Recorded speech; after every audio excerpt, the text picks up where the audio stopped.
90 రోజుల కోర్సు పూర్తి చేస్తే చాలు 100% ప్లేస్మెంట్ సపోర్ట్ తో సాఫ్ట్వేర్ జాబ్ మీ సొంతం. వెంటనే కోడ్ జ్ఞాన్ డెస్టినేషన్ ని సంప్రదించండి. Welcome to Suman TV. నేను మీ Suman TV Nag. According to Vedic astrology కనుక మనం చూసుకుంటే ఉగాది నుంచి కృతికా నక్షత్రం వారికి ఏ విధంగా ఉండే అవకాశం ఉంటుంది అనేది ఈరోజు మనతో పాటు ఉమా గారు ఉన్నారు. అది వారి మాట్లాడి తెలుసుకుందాం. నమస్కారం ఉమా గారు. నమస్తే నాగరాజు గారు. ఉగాది నుంచి కృతికా నక్షత్రం వారికి ఏ విధంగా ఉండే అవకాశం ఉంటుందంటారండి? తప్పకుండా అండి. కృతికా నక్షత్రము అనగానే అగ్నికి సంబంధించిన నక్షత్రము. ఓకే. అగ్నిర్నః పాత కృత్తిక అంటారు. అయితే ఇప్పుడు ప్రధానంగా మనం మాట్లాడుకోవాల్సిన అంశం దేనికోసం మాట్లాడుకోవాలంటే ప్రతి ఉగాదికి మాట్లాడుకుంటారు, కానీ శని యొక్క సంచారము మార్చి 30వ తారీఖు ఉగాది సందర్భంగా మారుతోంది. దానివల్ల ఏమిటి అంటే కృత్తికా నక్షత్రం 1వ పాదం అయితే మేషరాశి, 2, 3, 4 పాదాలు వృషభ రాశిలో సంచరిస్తూ ఉంటాయి. ఇప్పుడు ఈ యొక్క శని యొక్క సంచారం మారడం వల్ల 2 రకాల ఎఫెక్ట్స్ అనేవి కృత్తికా నక్షత్రానికి ఉండబోతున్నాయి. కృత్తికా నక్షత్రం 1వ పాదం వాళ్ళకి ఏలినాటి శని స్టార్ట్ అవబోతోంది. కృత్తికా నక్షత్రం 2, 3, 4 పాదం వాళ్ళకి రాజయోగం పట్టబోతుంది. 2.5 years, 2, 3, 4 ఈ 3 పాదాల వాళ్ళకి అద్భుతమైన రాజయోగము. ఇక అఖండమై వీళ్ళ జీవితంలో కృత్తికా నక్షత్రం మీది 2 కానీ 3 కానీ 4 కానీ పాదం అయితే మీ జీవితంలో ఇంతటి మంచి రోజులు కానీ ఇంత హైప్ వచ్చేటువంటి రోజులు కానీ ఎప్పుడూ చూసి ఉండరు. సో ఈ యొక్క రోజుల్ని సద్వినియోగం చేసుకోండి. ఊరికనే పోగొట్టుకున్నారంటే మీ అంత ఉండదు. ఎందుకనంటే ఇన్ని గ్రహాలు కలిసి షష్టగ్రహ కూటమి కూడా కృత్తికా నక్షత్రము 2, 3, 4 పాదం వాళ్ళకి రాజయోగాన్ని ఇచ్చేస్తున్నాయి. ఎందుకంటే షష్టగ్రహ కూటమి చాలా రాశుల వాళ్ళకి ప్రాణగండం ఉంటుంది, చాలా రాశుల వాళ్ళకి ఆరోగ్య నష్టము, ధన నష్టము, ఆస్తి నష్టం లాంటివి ఉన్నాయి. కానీ కృత్తికా నక్షత్రం వాళ్ళకి రాజయోగాన్ని ఇస్తోంది. ఇది చాలా సెన్సిటివ్ టైం అండి. ఈ టైంలో ఇన్వెస్ట్మెంట్ చేసిన, ఒక రిస్క్ తీసుకుని ఏదైనా పనిని ప్రారంభం చేసినా, లేదు అనుకుంటే స్టాక్ మార్కెట్లో ఉన్న వాళ్ళకి అంటే చేయమని కాదు, పర్సనల్ చార్ట్ కూడా అనలైజ్ చేసుకోవాలి. ఖచ్చితంగా ఇది అదృష్టం పట్టే రోజులు. పట్టిందల్లా బంగారం అయ్యింది అంటాం కదండి. ఈ టైమ్ ఆఫ్ పీరియడే ఇది కృత్తికా నక్షత్రం 2, 3, 4 పాదం వాళ్ళకి. అయితే ముఖ్యంగా మనం మాట్లాడుకుంటే 1వ పాదం వాళ్ళకి మాత్రము ఖచ్చితంగా జూలై వరకు కూడా ఒక క్లిష్టమైన పరిస్థితులన్నీ సంభవిస్తాయి. మార్చి 30 నుంచి జూలై 10వ తారీఖు దాకా క్లిష్టమైన సమస్యలు, శరీర ఆరోగ్య సమస్యలు, కుటుంబపరమైన ఒత్తిడి, దీర్ఘకాలిక ఆరోగ్య సమస్యలు, గొడవలు, తగాదాలు, లిటిగేషన్స్, వీటికి సంబంధించినట్టుగా పరిస్థితులు దారి తీస్తాయని చెప్పచ్చు. జూలై తరువాత నుంచి వీళ్ళకి కృత్తికా నక్షత్రం 1వ పాదం వాళ్ళకి సంవత్సరం పాటుగా రాజయోగం ఉంటుంది. సో ఈ సంవత్సరంలో వీళ్ళు ఎలాంటి నిర్ణయాలు తీసుకుంటారు, వీళ్ళ పర్సనల్ చార్ట్ ఎంత వీళ్ళకి సపోర్ట్ చేస్తుందో తెలిస్తే కనుక కృత్తికా నక్షత్రం 1వ పాదం వాళ్ళకి కూడా రాజయోగమే. అయితే ఆ సంవత్సరం తర్వాత మళ్ళా కృత్తికా నక్షత్రం 1వ పాదం వాళ్ళకి ఒక భ్రమణము, అంటే తెలియని ఒక భయకంపితమైనటువంటి వాతావరణంలోకి జీవితం ఎంటర్ అవుతుందా, లేకపోతే ఎవరో నన్ను టార్గెట్ చేస్తున్నారా, ఎవరో కావాలని శత్రువులు నన్ను ఇబ్బంది పెట్టాలని చూస్తున్నారా, ఒంటరి పోరాటం చేస్తున్నారా అనేటువంటి ఒక భయము, ఒక రకమైనటువంటి ఆ రకమైన ట్రాన్స్లోకి వెళ్ళి భయకంపితమైనటువంటి జీవితం గడిపే అవకాశం ఉంటుంది. మనశ్శాంతి తీవ్రంగా కోల్పోతారు, నిద్ర కూడా పట్టదు 1వ పాదం వాళ్ళకి. అప్పటి వరకు అది 2026 ఆగస్టు దగ్గర నుంచి 2028 ఏప్రిల్ దాకా నిద్ర కూడా పట్టనటువంటి పని, తీరిక లేనటువంటి పని, దానివల్ల ఫలితం రాదు, డబ్బులు రావు, మనశ్శాంతి ఉండదు, ఆ రకమైన వాతావరణం ఉంటుంది. కానీ 2, 3, 4 పాదం వాళ్ళకి మాత్రము అద్భుతమైన జీవితం నాగరాజు గారు. ఎందుకు అని అంటే గురుబలం, గురుడు 2nd హౌస్లోకి రాబోతున్నాడు, ధన ఆదాయం పెరుగుతుంది, కుటుంబ పరంగా అందరూ శుభకార్యాలు ఆగిపోయి ఉంటే పెళ్ళిళ్ళు అవ్వట్లేదు, లేకపోతే సంతానము లేదు, లేకపోతే శుభకార్యాలు ఇంట్లో గృహప్రవేశాలు ఆగిపోయాయి, గృహ ఆరంభము, ఇల్లు కట్టుకుందామని ఎప్పటి నుంచో చూస్తున్నాను, నా చిరకాల వాంఛ అని చాలామందికి ఉంటుంది, అవి కూడా తీరబోతున్నాయి కృత్తికా నక్షత్రం 2, 3, 4 పాదం వాళ్ళకి. అయితే దీంతో పాటుగా షష్టగ్రహ కూటమి వీళ్ళకి అనుకూలిస్తోంది. 10వ స్థానంలో రాహు అనుకూలిస్తున్నాడు. మేజర్ 3 బిగ్ ప్లానెట్స్ అయిన శని, గురు, రాహువులు కృత్తికా నక్షత్రం 2, 3, 4 పాదం వాళ్ళకి రాజయోగాన్ని ప్రసాదిస్తున్నాయి. ఇది ఎంతో కాలం ఉండదు, మళ్ళీ అక్టోబర్ దాకే ఉంటుంది. సో ఈ టైంలోనే మీరు ఏం చేయాలనుకున్నా చేయండి.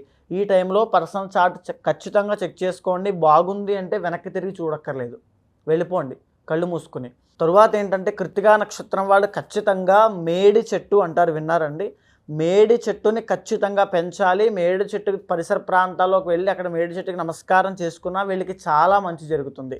ఒక్కొక్క నక్షత్రం వాళ్ళకి ఒక్కొక్క వృక్షాన్ని చెప్పబడిందండి, ఒక రెమెడీ లాగా, ఒక మెడిసిన్ లాగా. మేడి చెట్టు అనేటువంటిది కృత్తికా నక్షత్రం వాళ్ళకి అద్భుతంగా పనిచేసేటువంటి వృక్షం. ఖచ్చితంగా మేడి చెట్టును పెంచండి, దాని పరిసర ప్రాంతాలకు వెళ్ళి ఒకసారి నమస్కారం చేసుకోండి, చాలా మంచి జరుగుతుంది. అయితే ఈ యొక్క మార్చి 30 తర్వాత నుంచి 2025లో కనుక మాకు జీవితంలో ఎలాంటి మార్పులు రాలేదు, ఎలాంటి గ్రోత్ లేదనుకుంటున్నారు అనుకోండి, మీకు పర్సనల్ చార్ట్లో ఖచ్చితంగా దోషం ఉంది అని అర్థము. ఎలాంటి దోషాలు ఉండే అవకాశం ఉంటుంది సార్? వీళ్ళకి గోచార పరంగా రాబోయే రోజుల్లో ఎలాంటి దోషాలు లేవండి. ఉదాహరణకి ఒక వ్యక్తి నా దగ్గరికి వచ్చాడు, ఆ వ్యక్తి గోచారము అద్భుతంగా ఉంది, కానీ పర్సనల్ చార్ట్లో మాత్రం దోషాలు ఉన్నాయి. ఎలాంటి దోషం ఉంది అంటే సంపూర్ణమైన కాలసర్ప దోషం ఉంది. అనంత అంటే లగ్నంలో రాహువు, 7th హౌస్లో కేతువు. దీనివల్ల ఏం జరుగుతుంది అంటే ఆ వ్యక్తికి పెళ్ళి అనేది అవ్వట్లేదు. ఎన్ని చేశారో అసలు ఎన్ని వ్రతాలు, పూజలు, లేకపోతే హోమాలు, యాగాలు అన్నీ చేశారు. చాలా అద్భుతమైనటువంటి సెటిల్మెంట్ ఉంది, మంచి అందంగా ఉంటాడు, మంచి గొప్ప ఫ్యామిలీ. కానీ ఎందుకు సెటిల్మెంట్ అవ్వట్లేదంటే సర్పశాపము మూలాన. సో 7th హౌస్లో కేతు ఎప్పుడైతే ఇండికేట్ చేస్తూ ఉంటాడో లేట్ మ్యారేజ్ అండి, కేతు ప్రొలాంగ్ చేస్తాడు కాబట్టి. సో అక్కడ చేయాల్సిన పరిహారం ఏమిటి అంటే ముందుగా శాపాన్ని తొలగించాలి. ఏదైతే కొన్ని ప్రక్రియలు ఉంటాయి వాటి ద్వారా తొలగించిన తరువాత మాత్రమే గోచారంలో వచ్చేటువంటి ఎలాంటి ఫలితమైనా ఇతను స్వయంగా ఏదైనా చేసుకునే మంత్రజపం ఉంటుంది కదండి, నిత్యము దీపారాధన చేసుకుంటారు, నిత్యం ఏదో ఒక మంత్రాన్ని జపం చేస్తారు. ఆ మంత్రం కూడా ఫలితాలు ఇవ్వవు కాలసర్పదోషం ఉంటే. ఎప్పుడైతే కాలసర్పదోషం పోతుందో అప్పుడు ఏం పరిహారము చేసినా పనిచేస్తుంది.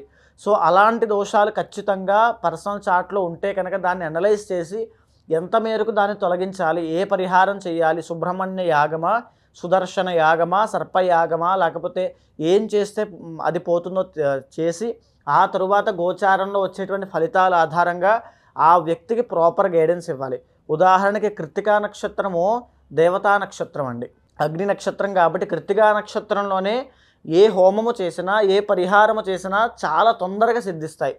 మీరు ఏదైనా పరిహారం ఆచరించాలంటే దగ్గరలో కృత్తికా నక్షత్రం నాడు కనుక ఆచరిస్తే మీకు వెంటనే పని అవుతుంది. ఇది వాస్తవం. అలాంటి దేవతా నక్షత్రము అగ్ని నక్షత్రం కాబట్టి సో అలాంటి వాళ్ళకి కష్టం వచ్చినప్పుడు ఖచ్చితంగా వీళ్ళకి రాబోయే రోజుల్లో మంచి రాజయోగం ఉంది కాబట్టి పర్సనల్ చార్ట్ ఖచ్చితంగా చెక్ చేయాలి. అండ్ ఇంకొకటి నేను చెప్పేది ఏంటంటే ప్రతి మంగళవారము కూడా కృత్తికా నక్షత్రం వాళ్ళు సుబ్రహ్మణ్య స్వామి దర్శనం చేసుకోండి. మీ జీవితంలో మీరు ఏదైనా చేసుకోగలుగుతున్నారంటే సుబ్రహ్మణ్య స్వామి దర్శనం అంతే. మీరు అది చేసుకోగలుగుతున్నారంటే మీకు కాస్తో కోస్తో అదృష్టం ఉంది అని అర్థము. ఒకవేళ సుబ్రహ్మణ్య దర్శనానికి కానీ అభిషేకానికి కానీ ఆటంకాలు వస్తున్నాయి, మీరు చేసుకోలేకపోతున్నారంటే కటిక దరిద్రంలో మీరు ఉన్నట్టు లెక్క. ఓకే, ఇది చాలా ముఖ్యమైన విషయం. ఖచ్చితంగా సుబ్రహ్మణ్య స్వామి దర్శనం చేసుకోండి. ఏదైనా ప్రధానమైన క్షేత్రంలో అయినా దగ్గరలో ఉన్న ఆలయానికైనా ఖచ్చితంగా వెళ్ళాలి. వీళ్ళకి ఏ వారం మంచి కలిసి వచ్చే అవకాశం? మంగళవారం అండి. మంగళవారం సుబ్రహ్మణ్య స్వామి దర్శనము. అందులోనూ పర్సనల్ చార్ట్ చూసి కృత్తికా నక్షత్రం వాళ్ళకి రాజయోగం పట్టబోతుంది కాబట్టి ఒక జెమ్ స్టోన్, దాన్ని యోగరత్నము అంటారు. ఏదైతే యోగకారకుడైనటువంటి గ్రహం ఉంటుందో ఆయన యొక్క స్థితిగతుల ఆధారంగా యోగరత్నాన్ని కనుక ఈ కృత్తికా నక్షత్ర సమయం ఎవరైతే ఉన్నారో వీళ్ళు ఈ సమయంలో పెట్టుకున్నట్లయితే అసలు తిరుగులేనటువంటి ధనాన్ని సంపాదిస్తారు. చాలా అద్భుతంగా ఉంటుంది. ఖచ్చితంగా అండి. అంటే మీరు చెప్పినటువంటి ఇన్ఫర్మేషన్ ప్రకారం వారి జీవితంలో ఉండేటువంటి అంటే వేదిక ఆస్ట్రాలజీ ఏం చెప్తుందో అది ముందుగానే కొంచెం తెలుసుకోవాలి అనుకున్నటువంటి వాళ్ళు. అండ్ పర్సనల్ చార్ట్ ప్రకారం కనుక మనం చూస్తే పర్టికులర్గా ఏ దోషాలు ఉన్నాయి, ఏ మంత్ నుంచి ఏ విధంగా ఏ పీరియడ్ నడుస్తుంది అనేటువంటి విషయాలు తెలుసుకొని జాగ్రత్త పడాలనుకునేటువంటి వాళ్ళు, మీ అపాయింట్మెంట్ తీసుకోవాలనుకునేటువంటి వాళ్ళు ఉన్నారు. అండ్ కొంతమంది సెలబ్రిటీస్ కూడా మీ పర్సనల్ అపాయింట్మెంట్ కోసం అడిగేటువంటి వాళ్ళు ఉన్నారు. మిమ్మల్ని అప్రోచ్ అవ్వాలి అని అంటే ప్రాసెస్ ఏంటి? తప్పకుండా అండి. ఏదైతే మనం మాట్లాడుకుంటున్నామో గోచారం అనేటువంటిది అది అందరికీ వర్తిస్తుంది, కానీ పర్సనల్ చార్ట్ అనేది మీకు మాత్రమే యూనిక్గా ఉంటుంది. చాలామంది ఏంటంటే ఎంతోమంది దగ్గర మేము తిరిగాం, జ్యోతిష్యం అనేది అబద్ధము, ఎందుకంటే రిజల్ట్స్ రావట్లేదు కాబట్టి, లేకపోతే ఏది పని జరగట్లేదు కాబట్టి, దేవుడే లేడు అనేటువంటి పరిస్థితులు ఉంటారు. కానీ గుర్తుపెట్టుకోండి, అలాంటి ఎవరైనా ఏ కష్టంలో ఉన్నా మీ వెనకాల నేను ఉంటాను. మీకు ఖచ్చితంగా మీ పర్సనల్ గైడెన్స్ అనేది ఇస్తాను. ఏదైతే పరిహారం చేయాలో స్వయంగా నేనే చేయించి, ఏదైతే మీరు ఆచరించాలో దాన్ని ఆచరింపచేసి డూస్ అండ్ డోంట్స్ అనేవి చెప్పి మీ జీవితంలో ఎప్పుడు లెఫ్ట్ ఆర్ రైట్ సిచ్యువేషన్ వచ్చినా ఖచ్చితంగా ఈ ఉమా మీ వెనకాల ఉంటాడు. Thank you so much Uma గారు. నమస్తే అండి. చూసారు కదండి వీడియో. ఈ వీడియోపై మీ అభిప్రాయాన్ని కమెంట్ బాక్స్లో పోస్ట్ చేయండి. ముఖ్యంగా మీరు కనుక వేదిక ఆస్ట్రాలజర్ ఉమా గారి కాంటాక్ట్ నెంబర్ కోసం మీరు సంప్రదించంటే మీ పర్సనల్ చార్ట్లో ఏముందో తెలుసుకొని మీ జాతక చక్రం ప్రకారం ఏ విధంగా ఉండబోతుంది అనేటువంటి విషయం ముందుగానే తెలుసుకోవాలి అనుకుంటే, అది కెరీర్ అయినా సరే, వివాహం అయినా సరే, అండ్ పర్సనల్ లైఫ్కి సంబంధించిందైనా సరే, ఏది ఉన్నా సరే, అండ్ బిజినెస్కి సంబంధించిందైనా సరే, హెల్త్కి సంబంధించిందైనా సరే.